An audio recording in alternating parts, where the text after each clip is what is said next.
Today is January 11th. It's 11:55 a.m. It's a work session regarding AO 2024-5, which is an ordinance providing for the submission of the qualified voters of the municipality of Anchorage, Alaska. The question of the issuance of not to exceed $8,100,000 of general obligation bonds of the municipality of Anchorage to pay the costs of the Areawide cemetery capital improvement projects, and the question of an increase in municipal tax cap limitation to pay associated operations and maintenance costs Areawide, the election to be held in the municipality on April 2nd, 2024, and approving and adding projects to the Areawide 2024 capital improvement budget to include the cemetery capital improvement projects. So this work session, I believe, is requested by Mr. Johnson. So Mr. Johnson, I'll give you the floor. Yeah, thank you, Mr. Chair. Should we go through the member introductions? Sorry. Scott Myers. Kevin Cross. Zach Johnson. And Christopher Constant. We have a limited group here today. And then we have the cemetery director. Robbie, if you wouldn't mind grabbing a microphone, just press the button so it turns green, and then if you'd introduce yourself.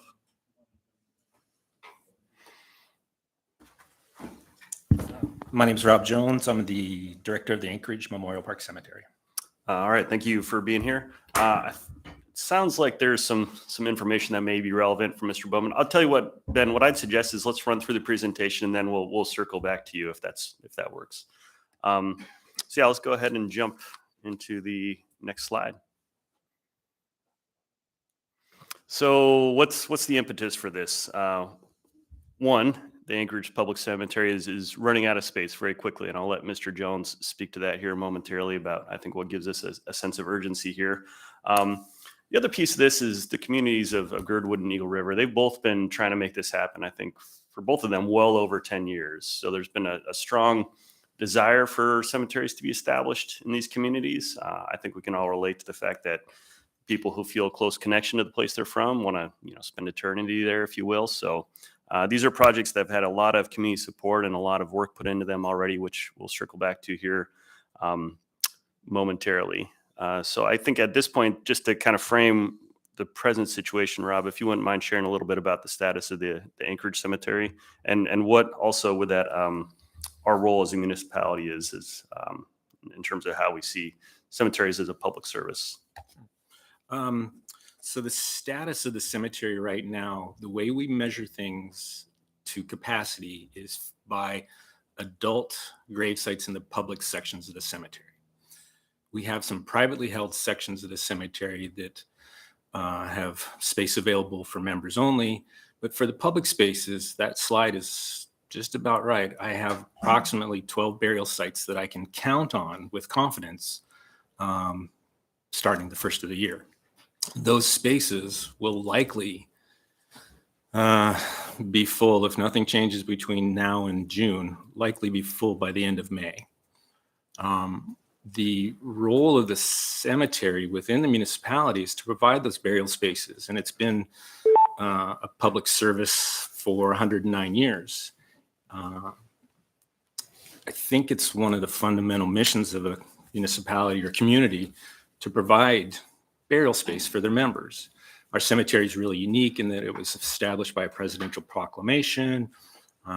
It's a registered historical piece of property, and the land is free. So that benefit to the community is an amazing gift that we received when it was established as a free land public cemetery.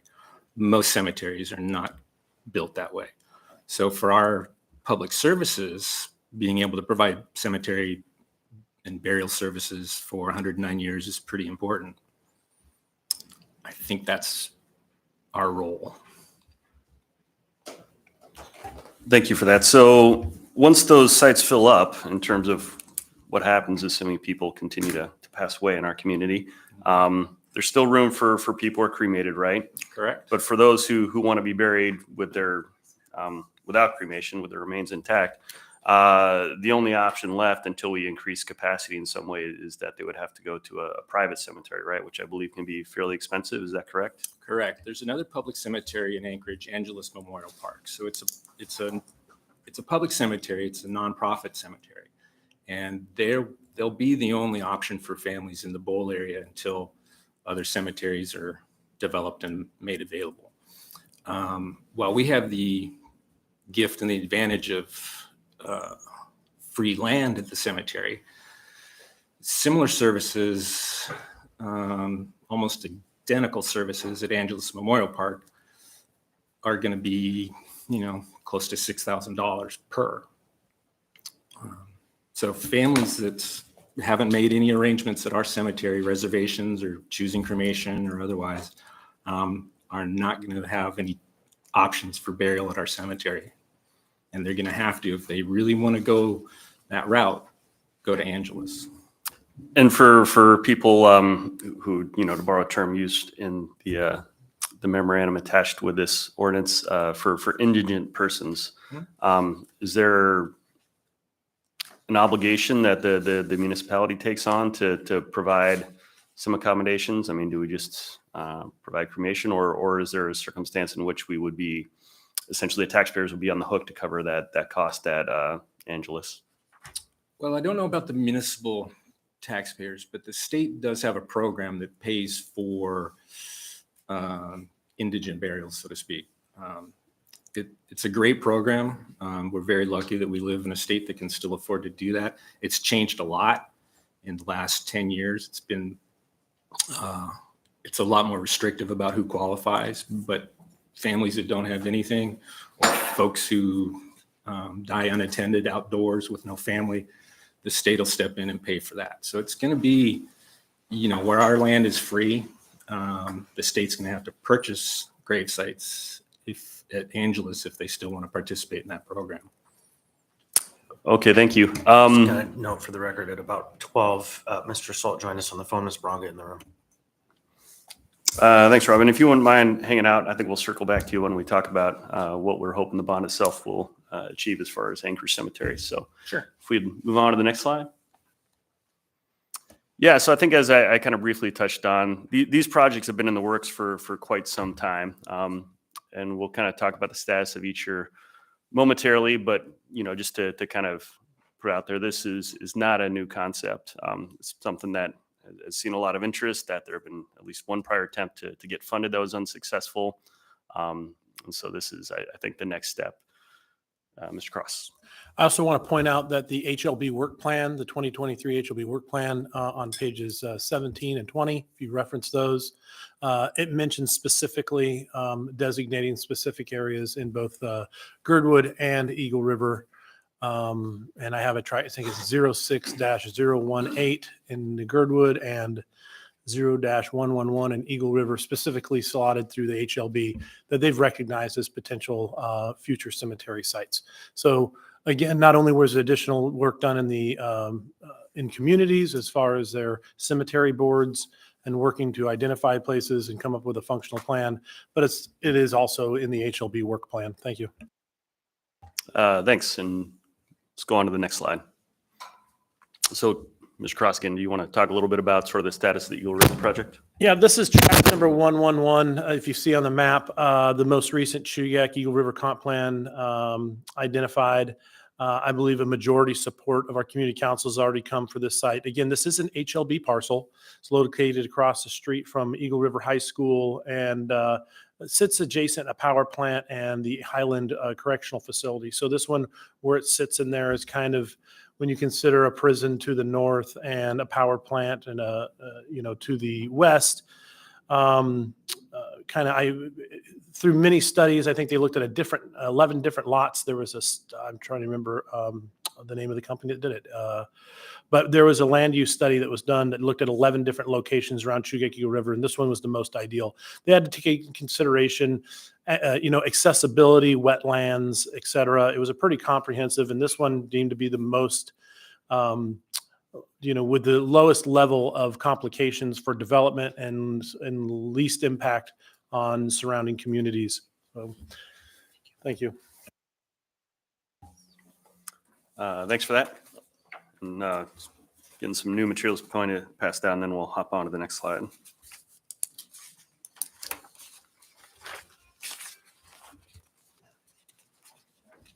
I want to look and see what this is. This is from Zalatel, so let's see. Mm-hmm.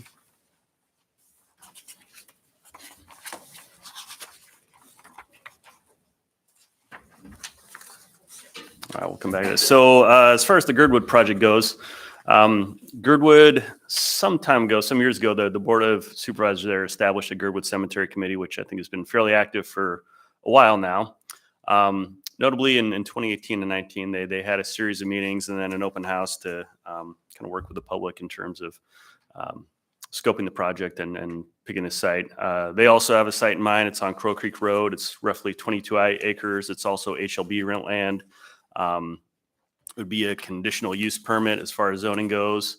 And then I think, something that I would emphasize here is already there's been significant work done through PM&E at the municipality, which contracted out for a schematic report, a geotechnical investigation, and an environmental investigation. So most of the necessary studies have been done to establish the suitability of the site. And I think there'd still be a few things like, a permit for construction wetlands and things like that. But my takeaway from it, again, as a non-expert, is this is a fairly shovel-ready project. It's been well-researched, and I think we have the necessary answers to know that it's, in fact, viable once we have a mechanism to pay for it.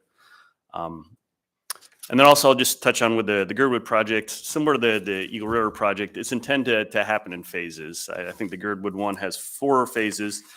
Almost all the capital costs are in that first phase. That's really when you're building out the I won't get the term right, but the columbariums and the parking lots and the facilities that go with that. And once that's done, then you have access to a certain amount of space that could be used for burials. And then the additional phases, which I'm looking at the worksheet for Girdwood, these would happen over a series of decades. I think the total phase 4 was supposed to happen around year 2100 or something like that. Each of the subsequent phases are for some hundreds of thousands of dollars and are just expanding the space that would be available. So the point I guess I'm trying to emphasize there is most of the costs are upfront, and then this is, I think, fairly well future-proofed to where once this is taken care of and the infrastructure is there, these sites will be suitable for use for many decades to come with very little additional cost. And if we want to move on to the next slide. I guess I'll just note Member Martinez has also joined us. On this, Kevin, do you want to speak to this?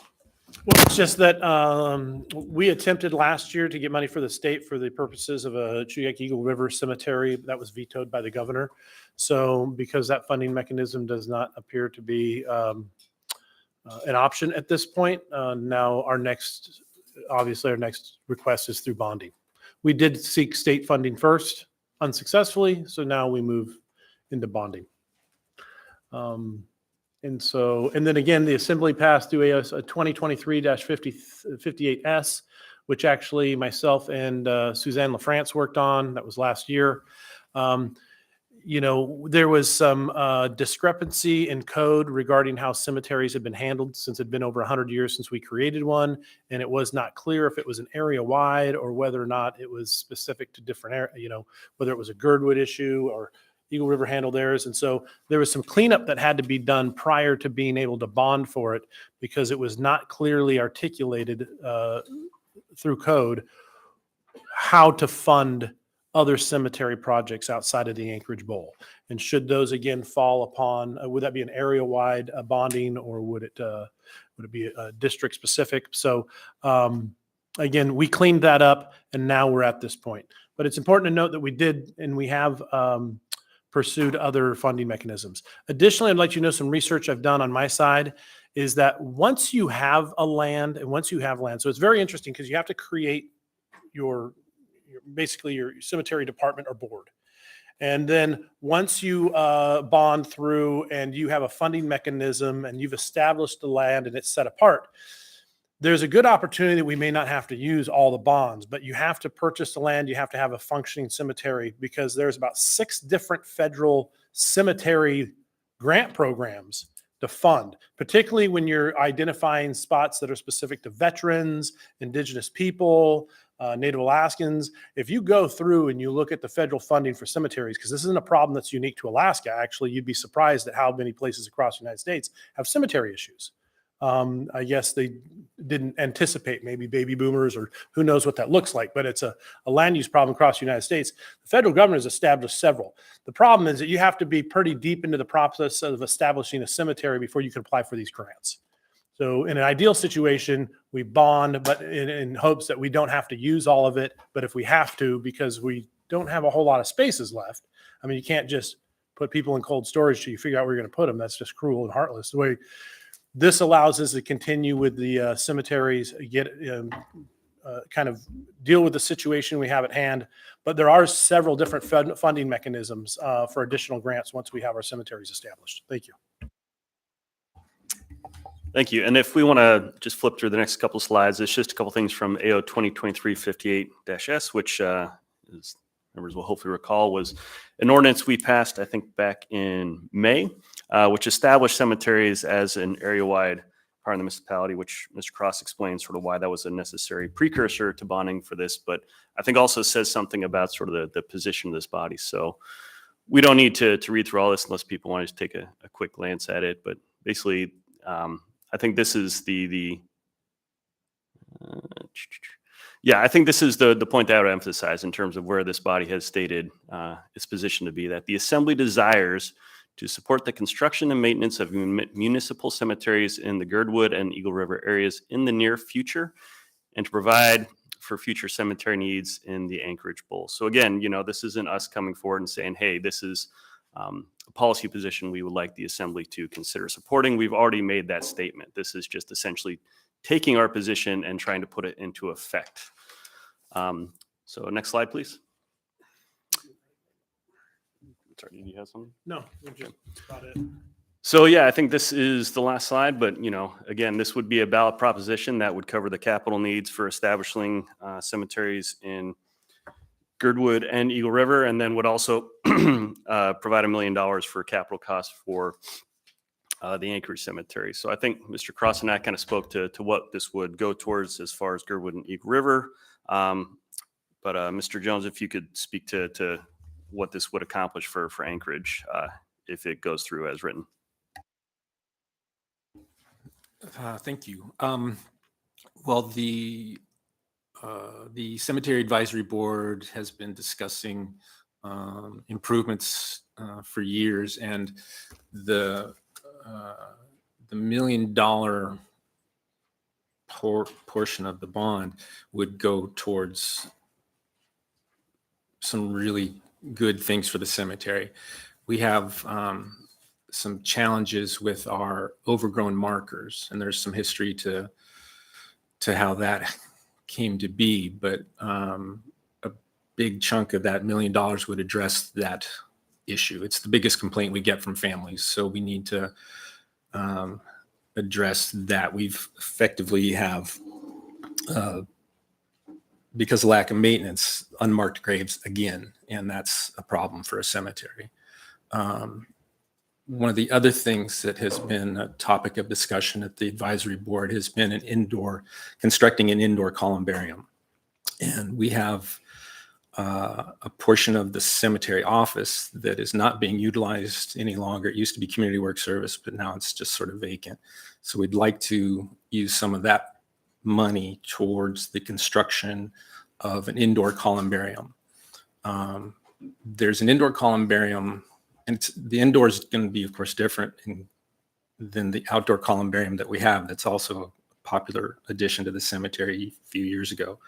But the indoor columbarium, there's a need, I think, in the community for that. They've asked us for that. There's a indoor columbarium at the Angeles Memorial Park Cemetery that is incredibly popular for the families, but it's also a really interesting walkthrough. If you don't have any families or you're not making those decisions, just walking through that part of their cemetery is amazing. If you're not moved by it, if you don't walk out of there if you walk out with a dry eye, there's something to be said about that. So the indoor columbarium is a nice addition to the cemetery.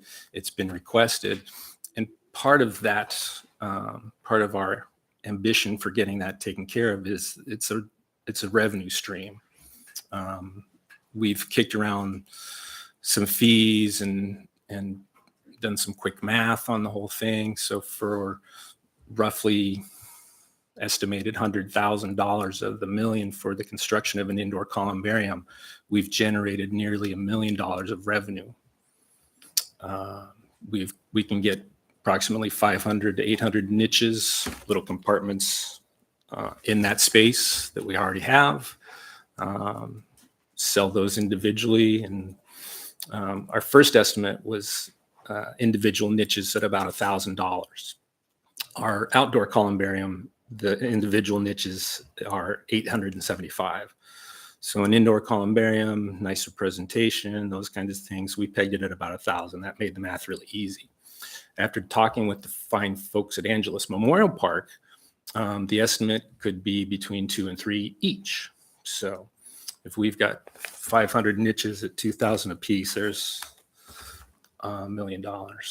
So the other two things would be, the major things we've discussed would be refurbishing and repairing the fence on the outside of the cemetery. Fence was constructed in '92. It gets hit once or twice a year. So getting some refurbishing and repair to that is important. And the other thing is the fourth thing that we've discussed most often is repair the outdoor columbarium wall. It's 20 years old now. Some of the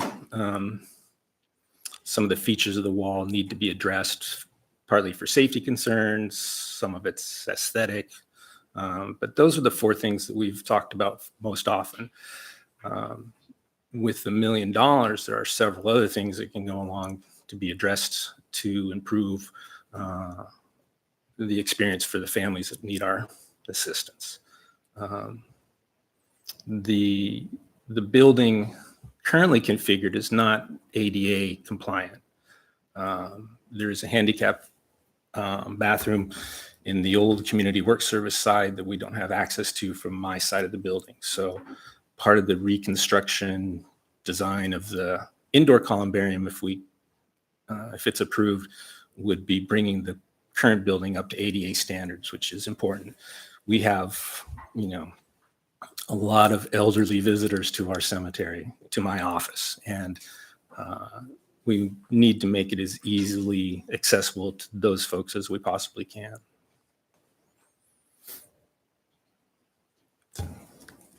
I have myself in the queue.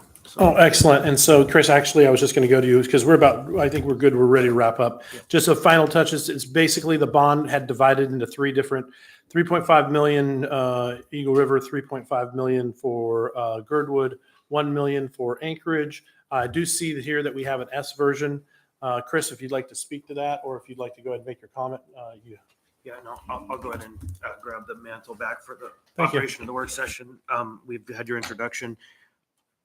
So the predicate of the conversation was the purpose of this was because we're running out of space at the cemetery. So for Anchorage Bowl, what does this bond do to mitigate the problem of running out of space at the Anchorage Cemetery? I mean, it's a self-evidential answer, right? So Yeah. we're getting window dressing and some maintenance, in addition to maybe a bathroom and some lawn mowing, scraping of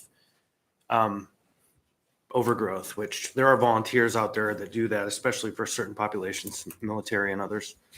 So for Anchorage Bowl residents, the request is really to underwrite new cemeteries for the outside communities. It really doesn't have anything to do with providing additional space Okay. for families in Anchorage, does it?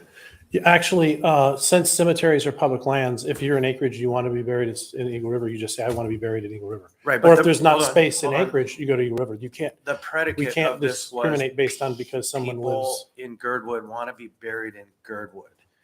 I don't want to be buried in Eagle River. Sorry, I love Yeah. you guys, but I don't want to be buried out there. Well- There's not one part of me that would want that. But you if know? there's a lack of space, it provides 2 other options. That they couldn't say, well, you're not from here.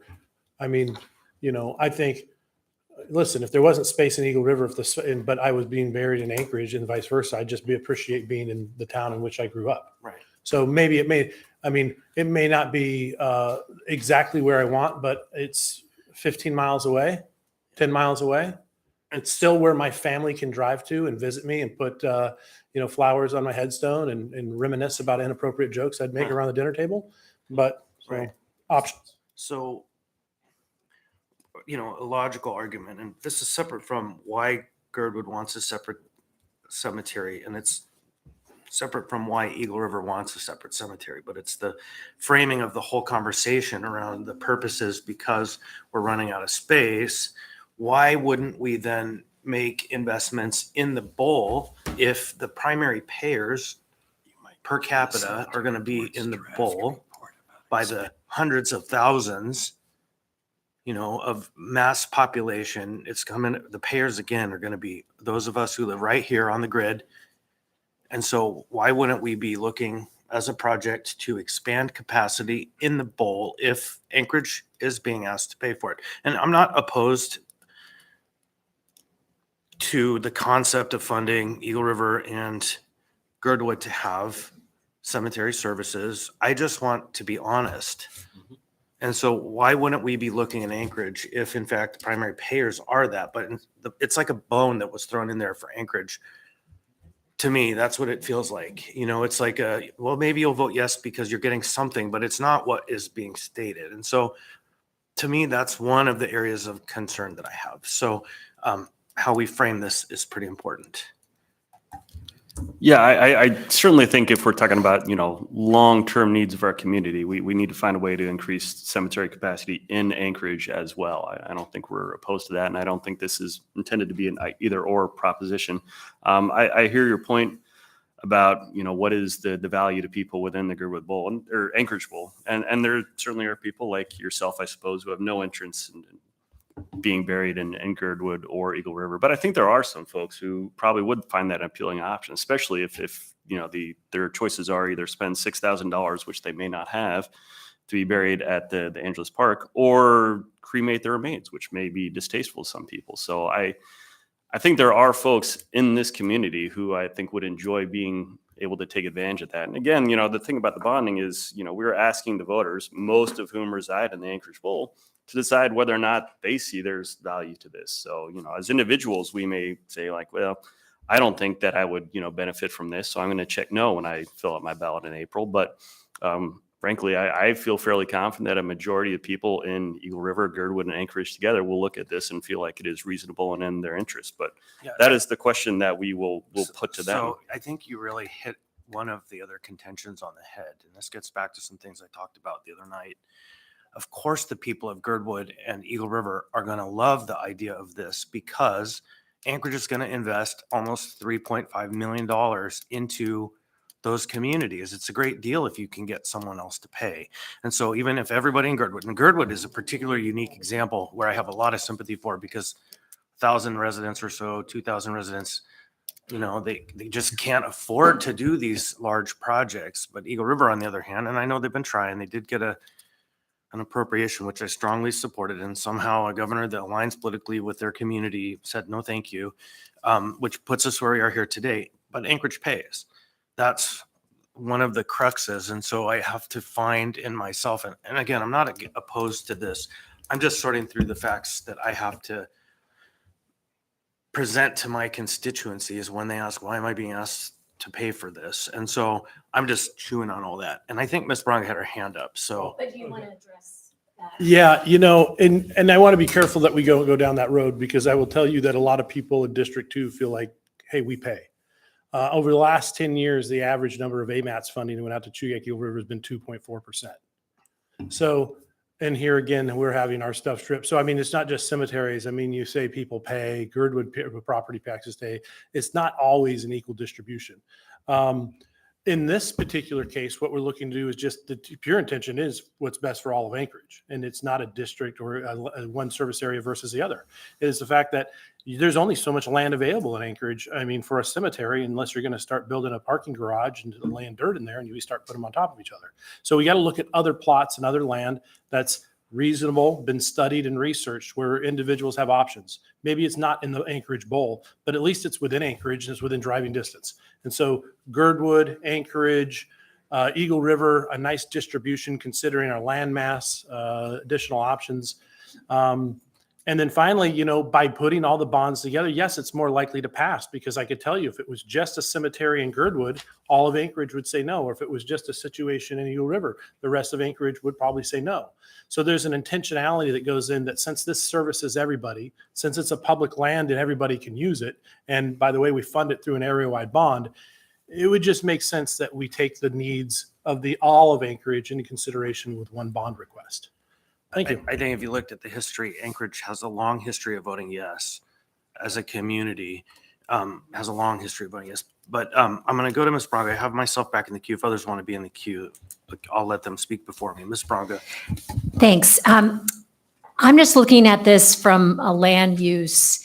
I'm trying to understand. I do think that if we had an Eagle River Girdwood, it would take pressure off Anchorage Memorial Park, because there's people that there's no cemetery out there, so they're here. So I do think it will take some pressure off.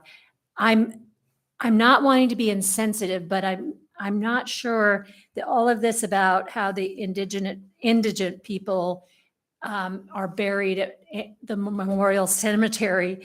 Are we not allowed to cremate someone who's indigent? Are they all buried? I'm not sure what the intersection is there.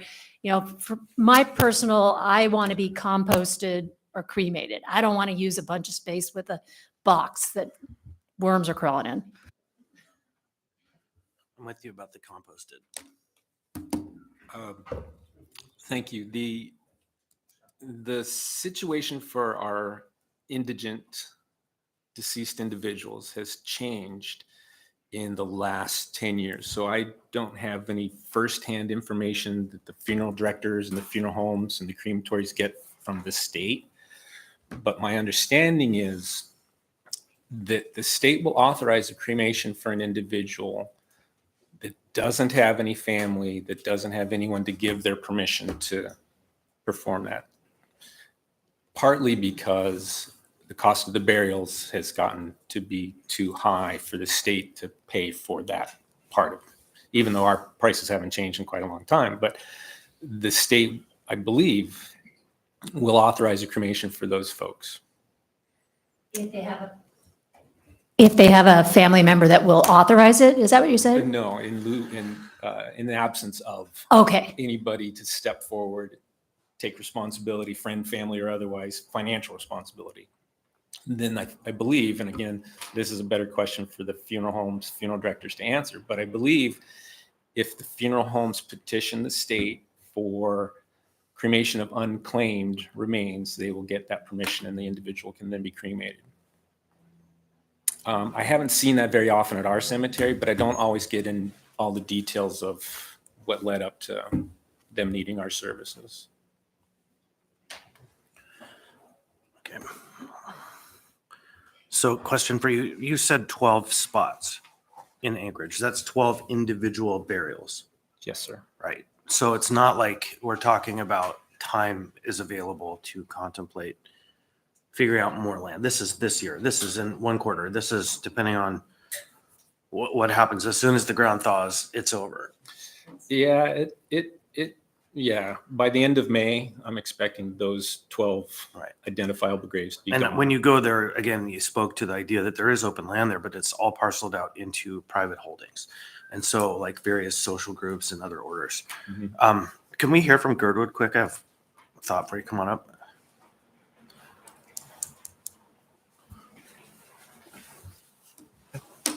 I'm gonna go ahead and say your name for the record. Hi, my name is Mike Edgington. I'm a supervisor on Girdwood Board of Supervisors. Mike, does Girdwood contemplate in their cemetery becoming Anchorage Bowl Cemetery? From the very beginning of this project, when it was clear we were going to go down an area-wide path, that's been part of the discussion. Yes, we've assumed it's a cemetery for the whole of the municipality. Okay, it's good to hear. Thank you. So Now, I'll also let folks know, I am not an author of the S version. The S version just basically cuts it in half.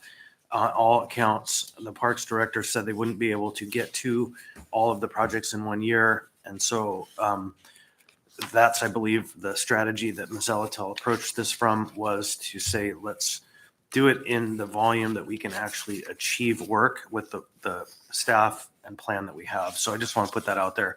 Yep, I'm not, again, the sponsor of this one. I didn't draft it. It just was shared with me this morning. Mr. Cross. Yeah, actually, just so you know, on RS version, I looked at this. I can't speak for Girdwood and I can't speak for Anchorage, but I know that Eagle River, we discussed reducing it. So here's what I haven't had a definitive answer on, is whether or not the HLB parcel they've identified, because there's a conflicting information within the HLB workforce. And at one point, it says distribution at market value. And another point I've heard that they would donate it because it's a park. So the 3.5 anticipates that we would still have to purchase the land. If we could have definitive in writing, we do not have to purchase that parcel and it were granted to us, then the 1.7 is not an issue. That's completely workable. So I have received conflicting information. So 3.5 anticipates a land purchase. Right, and the Heritage Land Bank, whether you like it or not, they pay for their operations out of sales revenue. And so for them, the sale is actually important to keep the lights on and keep staff in the office. And so, if I'm not mistaken, right, Mr. Gates? Yeah, they're revenue generating operation. And so there might be some flexibility there, but not too much. Mr. Edgington? I've looked into this myself. There is something in the section of code describing HLB that says if there's a transfer to another municipal department, which is funded by taxpayers, as opposed to enterprise, the transfer is done at no cost. But that can be verified. Is done or may be done? I believe is my understanding. of it. Interesting. Okay, so But do we have I'm anyone not a from lawyer. HLB or Ben? Can you answer that question? Do you know? Oh, I received the same information directly from Emma. That she said, I think it was Title 27, I think is where she said. And she said, no, if it's from one department to another. But at the time we had the conversation, we didn't have a clear department. That was before we passed 23-58 to create an entity of which to hold that land. Mr. Gates looks prepared.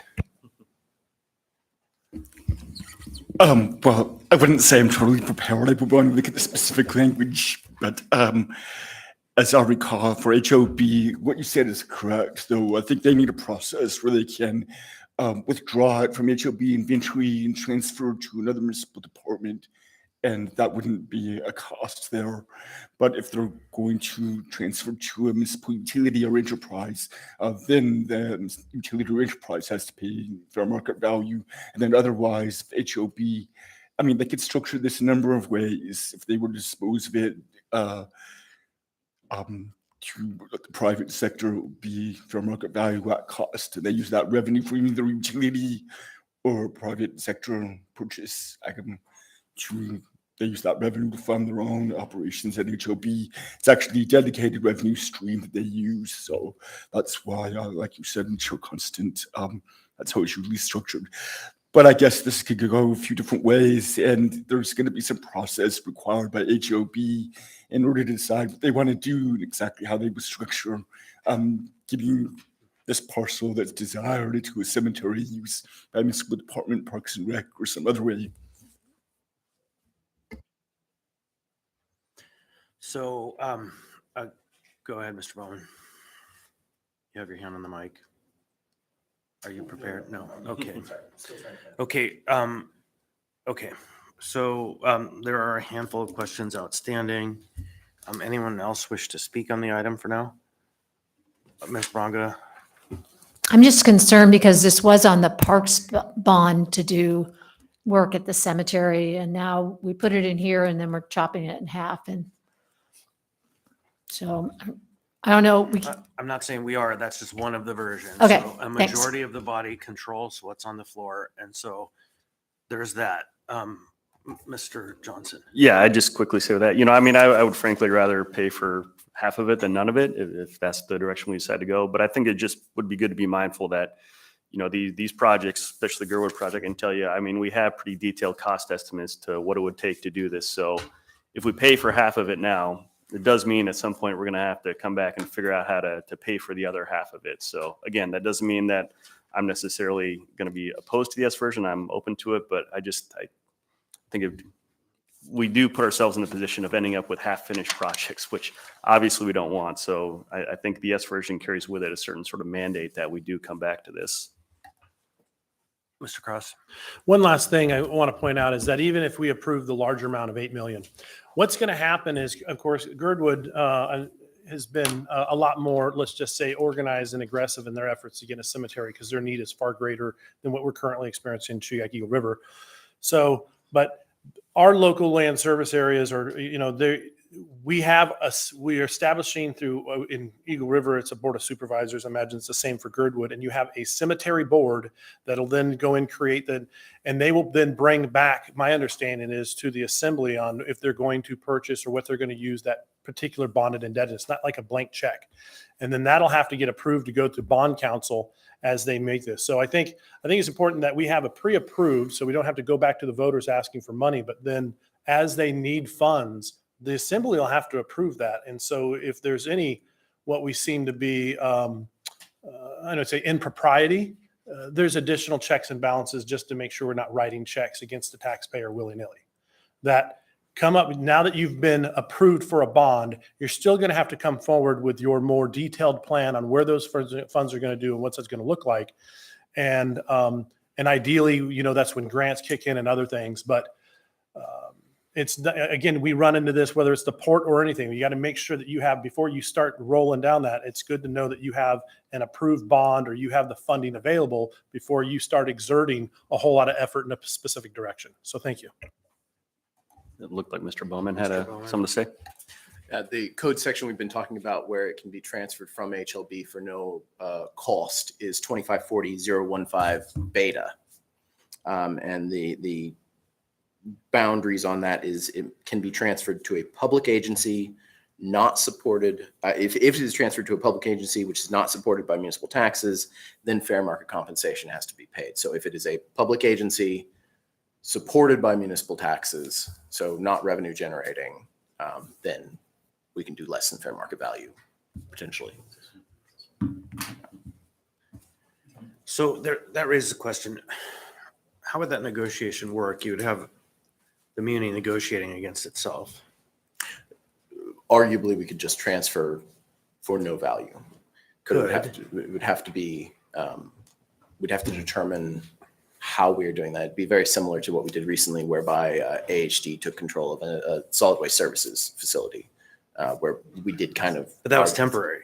Yes, that's temporary. Right. And so on a permanent basis, to transfer of land, HLB makes their revenue from sales. It says, it doesn't say all, it says essentially it could be all or some.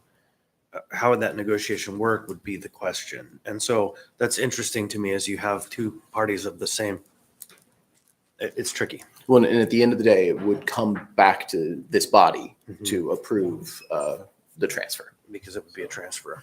Okay. Yeah, and if I may, that's exactly how I'd see that happening. So probably what would happen is your local cemetery board, be it Girdwood, whatever, is going to bring to HLB an offer, and the offer is you're going to give this to us for zero. HLB will counter. There'll be some sort of AO drafted up on what that looks like, and then it'll come before the assembly to approval, and ultimately we would approve that contract, whether it's zero or market value or any aggregate in between. Well, and I just imagine it should be the cost that it's going to take to manage a transaction, right? I'm not talking major commissions, but there's staff time involved. There's 10%. There's work, right? And the work is being done by a body that only makes their money by this sales of these land. And so anyhow, zero is ideal for one party, but for another party, it might not be. And so what reasonable is the question that could come before us. So, We want to then speak to the, yeah, so there was a little bit of a snafu, and it's good time that the clerk has arrived because of what you're about to hear. So tune in. Go ahead, Mr. Bowman. Good afternoon, through the chair. This is, I would describe it as a legal hiccup. When we discussed bonding for the Girdwood Cemetery in previous years, I was brought up that the GVSA has brought within the Girdwood Valley service area the provision of, I've got the language right here. They've brought in the provision of services and support of policies that, oh, wrong line. Operation and maintenance of a municipal cemetery. It's just like they've also brought in fire protection services. They've also brought in provision of police protection services into the Girdwood Valley service area. As such, the creation of the 2023 58S, AO 2023 58S, which created the cemetery power as a area-wide power, more affirmed than created. There's some legal gray area as to whether that area-wide power covers Girdwood and how the Girdwood Valley service area's assumption of cemetery operations and maintenance would play with the area-wide power. It is a gray area. I've talked a couple times with Assembly Council Gates about this, and we could clean up this gray area. It was flagged last year. I just think it might have fallen through the cracks because the Girdwood Valley service area can have a vote to surrender that power. And that would clean up the Girdwood Valley service area question. It would clearly make Girdwood part of the area-wide power, and would make it very clear who can exercise power and that we can definitely bond and spend that money because it is an area-wide function, not taken by a service area. The timing issue, which I believe was the reference to Madam Clerk, was that would require a vote of the voters to surrender the service area power. So what that means is, just 10 minutes ago or 45 minutes ago, the deadline cutoff for getting items onto the agenda for approval before the cutoff period just passed. And so, and I believe it would have to be done by ordinance, not by resolution. And so, but as Mr. Bowman had suggested, there's some conversation about the possibility, because it's not relating to an election, of having a concurrent special on that question only for the Girdwood ballots. And so I'm not sure the mechanics, Mr. Gates. I would add one other point to this conversation about the area-wide service and the GVSA service. GVSA's language is maintenance and operations only. This bond, those capital improvements, so, I mean, there's a little difference there. So I think the legal hiccup that you mentioned isn't necessarily going to affect how this bond is spent area-wide.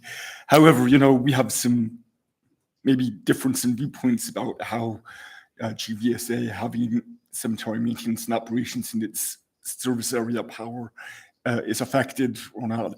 And my view is, and according to state statute, a service area is established to provide a special or different level of service than is provided elsewhere. And so here we have an area-wide service, plus we have a service area service. They're sort of concurrent and contemporaneous.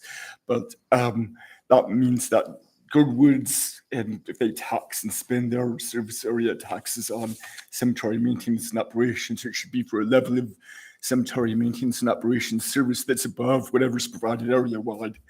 And I guess one of the really practical difficulties in sort of picturing what that means is we don't have some historical information on what's been provided area-wide, because that was just enacted as an area-wide service. So we don't have that baseline level of cemetery maintenance and operations provided area-wide, and what GVSA would be providing above that with their own service area-wide. So then another service question area arises, taxes. Dean. It was a little unclear. Here's the next question it's like a little nesting doll of questions that starts to arise.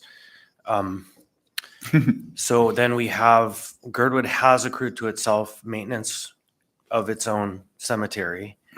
And would it take a dual vote for them to get rid of and us to take on the maintenance of their power because they maintain that power today? I don't think so.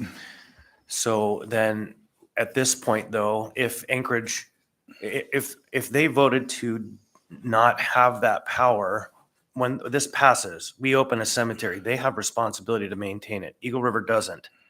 So what's the fiscal note on the operation of these cemeteries, and where's the money for that coming from, and how is that going to be paid for and maintained over time?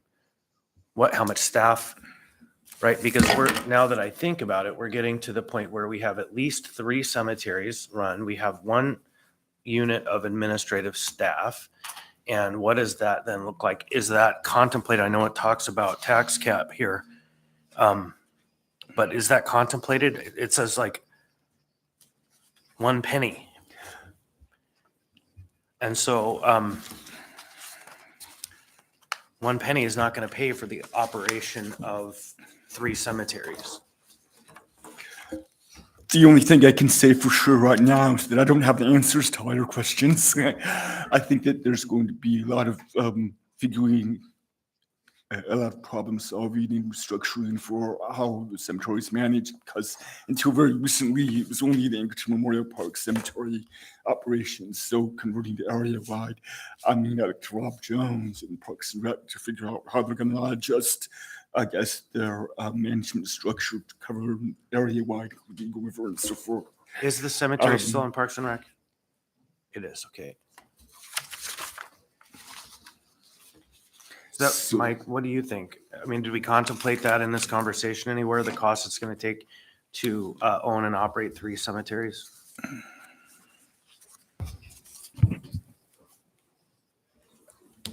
I wish I could provide you more. I'd have to think about it. I think that whether it Actually, belongs. that's a good enough answer, because Okay. the answer is we didn't contemplate it, right? Because if you contemplated it, you'd have an answer. So that's fine. Sure. That's no judgment on you guys. I'm just, again, sorting through the various factors. Go ahead, Mr. Cross. So I can tell you the conversations that we've had between our limited cemetery board, the individuals that come in and out, is until there was realistically even a plan and we knew they could even bond for it, how far down the road do you go with operations? So again, bonds approved, don't necessarily have to access it. Come to the assembly with your plan and what that looks like. But I mean, right now, until we have the money to even negotiate with HLB for the parcel, I mean, I guess how much detail do you need before, again, how much, I guess that's the question I have, is how much detail do you need to know to the finite operations of a cemetery before you approve a bond to where we can even get started? So Girdwood has its cemetery service area powers. Eagle River has its own Parks and Rec. So if Eagle River had a cemetery, would it fall under the Eagle River Parks and Rec department? I can only imagine that the development of the cemetery and maintenance of it within Eagle River would fall within that service area. Okay, thank you. Mr. Gates. I just wanted to add that I feel partly responsible for having some of these unanswered questions, and I think a lot of people in this room I've promised that we would meet and figure some of these things out before today at this point. So, I apologize, Mr. Brand, for being on the spot and so forth, for not having some of these figured out. I think, though, that one thing that's important is bonds can be a first step when a lot of details aren't actually ready. And part of that is what you get from the language of bond propositions. And I just want to point this out because it relates also to the bond amount that you were talking about, this version of the House, page 2 of the ordinance in lines 24 to 42, these couple of paragraphs talk about, the municipality determining the application of monies from the bond proceeds for the projects and whether they're impractical. If they determine it's impracticable to accomplish some portions improved, there's changed conditions or needs. I mean, there's some flexibility built in. This ordinance just gets the ability and authorization for the financing in place. It's not the actual sale of bonds and money and how it's going to be used. So there's a lot of detail to figure out. Now, a lot of times, some of that detail in a lot of bonds we see are already sort of in place because we have a lot of historical I guess, experience and application for the similar thing. This is all very new in terms of cemetery bonds, though. So there's a lot of, I guess, details that are still uncertain about this language and these bonds, give that flexibility of, yes, we can go decide that next summer, we're ready to go, we've got the planning in place at the house and so forth. Or no, we can't go, we're not selling the bonds. I get that, Figure Dean. these things out. Here's the dilemma, though, is it's who pays, right? And so it's like, okay, we'll pay, then you'll tell us how it's going to work. That's, to me, not a great order of operations. Like, we assert upon ourselves the mantle, we will pay, and then we come back with a plan that later determines this whole operation. And so Anchorage, again, will be underwriting these expenses for outlying communities that historically have had this responsibility upon themselves. And again, I want to state again, I'm not against Girdwood getting its cemetery taken care of. I do have some heartburn consistently. My experience with bonds and bond questions is the representation from Eagle River votes no. We're not interested. We're not doing this. We're saying no, no, no, no. But then when we flip the table and it's time to provide a benefit to Girdwood, the answer is you really need to do this because it's speculative and we get there. And for all of these reasons, I have a lot of questions about what am I being asked? What are my neighbors being asked in the whole picture to pay for in the process? Because at this time, I can't tell, other than I know we're the bag that the money's going to come out of to go to whatever gets developed in the end. And by the time it comes to that, we won't have much say because the train will have left the station. And so that's where, like, God, I got a lot of feelings about this. But Mr. Cross. I agree. I feel the exact same way about the bond we just passed on the toilets because we don't have a specific plan. We don't know where they're at. But we agreed to spend and allow up to $5 million for what proposed might be some toilets, which probably, I will tell you, although it's area wide, we will be lucky to get one north of Takatanu. So, I mean, but we don't know because we don't have a It plan. actually said one or two in each district, depending how many were bought. But your So point is one Davis exactly right. Park. What did you vote on that is no, because of the uncertainty. And so that's a I voted fair no vote. because I think the plan's flawed. We talked in Kodiak. Had nothing to do with, I think porta potties are great. I think, Right. I just don't think wind drifts and toilets are a great idea. I mean, Anyhow, those kind of things all, so it's not personal. It's me trying to figure out how to navigate the challenge of what we're doing here. When I see $1 benefiting 200,000 people or 230,000 people and $8 benefiting 30,000 people, I just have to evaluate. Again, we are running out of time. So it's not to say, again, I'm a no vote on this at this time. These are the things I'm sorting through. Thank you all for your expertise and opinion. I'll leave you the last word, Mr. Edgington. Thank you very much. It would be negligent of me not to point out something that was mentioned earlier about other potential funding sources. One of the reasons Girdwood acquired this power was we did intend to go down the path of paying for it ourselves, and we tried to go down the path of paying it for ourselves. And we, in fact, paid for all of the pre-work ourselves. We have, anytime Girdwood alone wants a bond, which only Girdwood pays for, the whole of the municipality has a veto. And every time we've done that, the municipality has issued that veto. So we do not have a practical choice of doing it ourselves. I will own that error. Thank you. So, and again, this matter will be on the agenda for us Tuesday, the 23rd. We will have the main version, the S version, and we also have some question about a separate vote that may or may not be necessary relating to cemetery powers in Girdwood.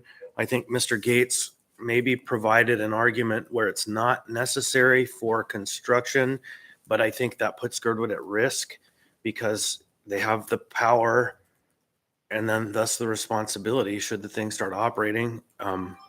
So I don't know what the answer is to that, but time is of the essence because an election is coming. And the ability to impact, what's the day ballots go for printing? For final, any action? You see the timelines are very short. And so anyhow, that's got to be sorted out.